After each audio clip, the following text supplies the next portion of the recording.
సంగారెడ్డి జిల్లా గుమ్మడిదల్లో రైతులు రాస్తారోకో నిర్వహించారు. డంప్ యార్డ్ నిర్మాణ పనులు నిలిపివేయాలంటూ జాతీయ రహదారిపై రైతులు బైఠాయించారు. దీంతో జాతీయ రహదారిపై కిలోమీటర్ మేర వాహనాలు నిలిచిపోయాయి. రంగంలోకి దిగిన పోలీసులు రైతులను అరెస్ట్ చేసి పోలీస్ స్టేషన్ కు తరలించారు.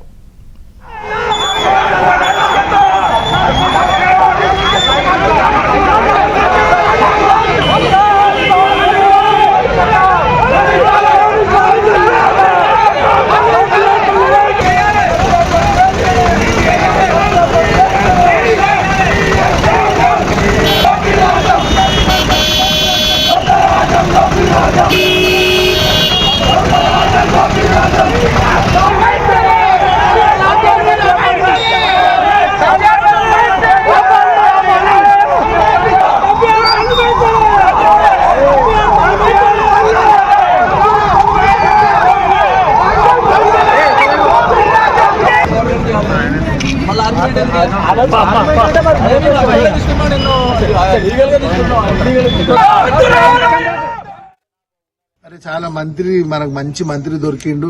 మన ప్రాంతాన్ని గౌరవిస్తున్నాను. మేము కూడా ఆయనను చాలా గౌరవించినాం. కానీ ఆయననే ముందుండి ఇలా పోలీసు యంత్రాంగం పెట్టి ఇక్కడ గుమ్మడిదల మండలంలో భయభ్రాంతులను గురి చేసి ప్రజలను కూడా భయభ్రాంతులకు గురి చేసి రాత్రికి రాత్రి ఎలాంటి నోటీస్ లేదు, దేనికోసం అరెస్ట్ చేస్తున్నామో చెప్పలేదు. రోడ్డు మీద కలిస్తే కూడా మీ పేర్లున్నాయని చెప్పేసి మమ్మల్ని అరెస్ట్ చేసి తీసుకొచ్చి ఇక్కడ లోపడేయడం జరిగింది.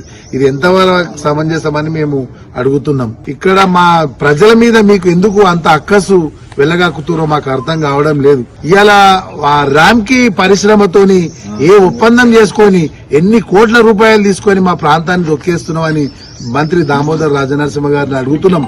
సర్వనాశనం అయితే మా ప్రాంతాన్ని ఖరాబ్ చేస్తే మా ప్రజలు మిమ్మల్ని ప్రతిరోజు శాపిస్తారు.